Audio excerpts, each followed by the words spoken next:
Hey everyone, Jake here filling in for Organic Price Books. Today is a special day because OPB sent me this incredible reprint of Uncanny X-Men Volume 2. Now here's a little confession, this is actually my first time diving into the world of X-Men comics. I'm beyond excited to share this book with you and my first impressions with all of you, so let's get started. So this is the Uncanny X-Men Omnibus Volume 2. It does collect the X-Men numbers 132 through 141. So that was when it was still adjectiveless X-Men. And then as you see here, the Uncanny X-Men numbers 142 through 153. That's the same series. They just added Uncanny and it was no longer adjectiveless X-Men. It's also going to have the annuals number 4 and 5, the Avengers annual number 10, Marvel Fanfare numbers 1 through 4, Marvel Treasury Edition numbers 26 through 27, Marvel Team Up number 100, Bizarre Adventures number 27, and Phoenix, The Untold Story number 1. This is written by Chris Claremont with art by John Byrne and David Cockrum. And I also think he got co-plotting credit. So I don't mean to say John Byrne just did the writing. I think he also did co-plotting. So this is an excellent book. And I can give you the perspective on someone who has never read an X-Men book before, but we can talk about it. So here you'll get the table of contents. And as you can see here, penciler and co-plot, John Byrne. And then pencils by Dave Cockrum, John Romita Jr., and many others. So this is just a love letter of a bunch of stuff. And here you'll get a little forward, and then we dive in. And it does dive in kind of at a abrupt point, but I will say if you haven't read Volume 1, you can still read this. So you have Angel meeting with the X-Men, and they've had a lot of adventures. So yes, Volume 1 is important, but they're trying to track down this mysterious group known as the Hellfire Club. And luckily, Angel runs a multi-million-dollar company, so he can get them in. And you get this beautiful moment where Scott Summers and Jean Grey get to share a romantic moment, and he's like really scared. And she's changing. She's becoming more powerful. Like she can transform her clothes into a lounge outfit just by rearranging the molecules. And she takes off his visor, and he's terrified because he thinks she's gonna blast her with lasers. And she goes, "Dude, I can hold back your vision. I just want to see your face."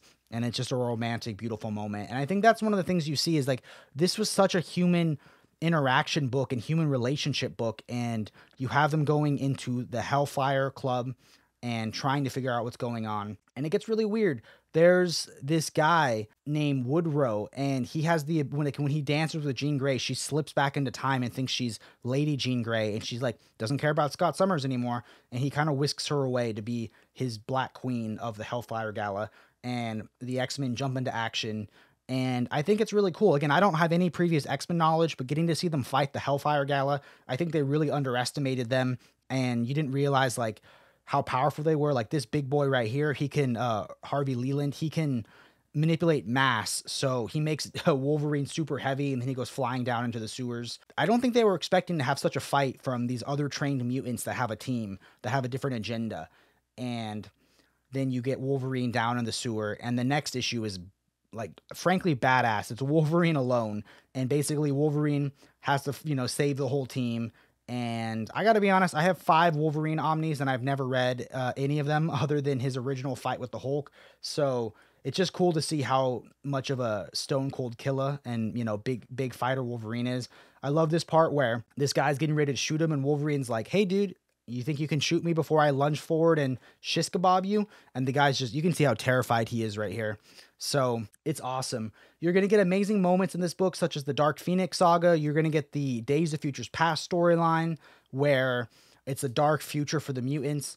It's an incredible storyline, and I still have a lot to go in reading it. And I'm just scared that this is going to open the door where I need like 60 X-Men Omnis. But this is an awesome one. If it's your first one, that's incredible. If this is a reprint that you're filling in that gap, you have every other X-Men book, that's also amazing because you all voted for this. This exists because you voted for the reprint. Let's jump into the extras. So it looks like you get these things where they're talking about the Dark Phoenix Saga storyline, and then you get some covers, some original art by John Byrne. Oh, John Byrne and Terry Austin. I feel like I have a whole universal saga of X-Men characters to read through and to learn, and I am just excited to get to explore this whole universe. So this is such a treat, and I couldn't think of any better X-Men book to be my first X-Men book. So I want to thank you all so much for watching. If you want to support the channel, you can pick this book up using our code BRAVEBOYS to save $2 at Organic Price Books. Or if you're buying 4 or more books, you can save 5% with the code BRAVEBOYSSIT. We also have a Discord if you want to make some friends. And, you know, we just want to connect with online comic book friends, and it's a beautiful world. So thank you all so much for watching. Keep reading and stay brave.